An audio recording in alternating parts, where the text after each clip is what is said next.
Hi అండి, welcome to simple sweeties home. ఈరోజు మన రెసిపీ వచ్చేసి యాపిల్ జామ్. యాపిల్స్తో ఇంట్లోనే ఈజీగా పిల్లలు ఎంతో ఇష్టంగా తినే జామ్ని ఈజీగా ఎలా తయారు చేసుకోవాలో చూసేద్దామండి. యాపిల్స్తో చేయడం వల్ల చాలా హెల్తీగా ఉంటుంది.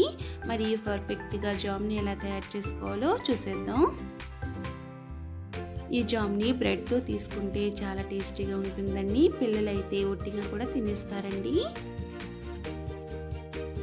దీనికోసం 2 పెద్ద సైజ్ యాపిల్స్ని తీసుకున్నాను.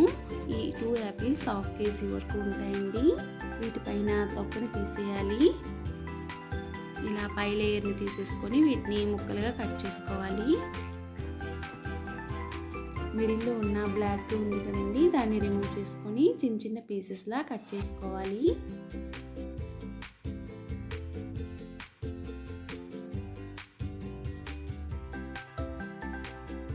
ఇలా 2 యాపిల్స్ని కూడా నేను ఇలా చిన్న చిన్న ముక్కలుగా కట్ చేసి పెట్టుకున్నాను. వీటిని మిక్సీ జార్లో యాడ్ చేసుకోవాలి. మిక్సీ జార్లో యాడ్ చేసుకొని మెత్తని పేస్ట్లా గ్రైండ్ చేసుకోవాలి. ఈ పేస్ట్లోకి నేను కాస్త రెడ్ ఫుడ్ కలర్ని యాడ్ చేశానండి. మీకు ఇష్టం లేకపోతే స్కిప్ చేసేయచ్చు. దీన్ని మనం ఉడికించుకోవాలి. స్టవ్ వెలిగించుకొని ఒక బాండి పెట్టుకోండి. బాండి వేడెక్కిన తర్వాత ఈ పేస్ట్ని దీంట్లోకి యాడ్ చేసుకోవాలి. ఇలా పేస్ట్ని యాడ్ చేసుకున్న తర్వాత 100 గ్రామ్స్ షుగర్ని యాడ్ చేసుకోవాలండి.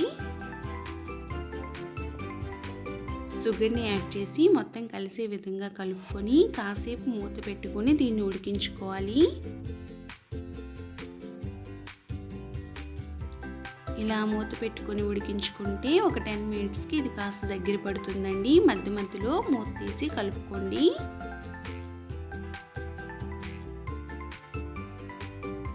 పేస్ట్ అంతా కాస్త థిక్గా రెడీ అయింది కదండి. ఫ్లేమ్ని కాస్త హైలో పెట్టుకొని కలుపుతూ ఉడికించుకుంటే ఇలా థిక్గా రెడీ అయిపోతుందండి. థిక్నెస్ అనేది ఈ విధంగా ఉండాలి. జామ్ థిక్నెస్ అనేది మనం ముందుగా వేసుకున్న మొత్తంలో సగం అయిపోయింది కదండి. ఇది కాస్త ఉడికి ఇలా ఇంత థిక్నెస్తో జామ్ అనేది రావాలి. ఇలా వస్తే స్టోర్ అనేది ఎక్కువ రోజులు ఉంటుందండి.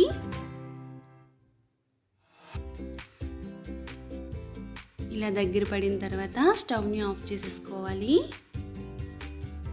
స్టవ్ని ఆఫ్ చేసుకొని రూమ్ టెంపరేచర్ వచ్చేంత వరకు చల్లారనిచ్చుకోవాలి. జామ్ అంతా ఇలా చల్లగా అయిపోయింది కదండి. ఈ జామ్ని ఎయిర్ టైట్ కంటైనర్లో యాడ్ చేసుకొని స్టోర్ చేసుకోవచ్చు. ఎయిర్ టైట్ కంటైనర్లో యాడ్ చేసుకొని 3 మంత్స్ వరకు ఇది స్టోర్ ఉంటుందండి. ఫ్రిడ్జ్లో పెట్టకపోయినా ఫ్రిడ్జ్లో పెట్టుకున్నా పర్వాలేదు. ఇంతేనండి, మన సింపుల్ జామ్ రెడీ అయిపోయింది, యాపిల్ జామ్. మీకు ఈ వీడియో నచ్చినట్లయితే లైక్ చేయండి, మీ ఫ్రెండ్స్తో రిలేటివ్స్తో షేర్ చేసుకోండి. అలాగే మన ఛానల్ని సబ్స్క్రైబ్ చేసుకోండి. Thank you for watching.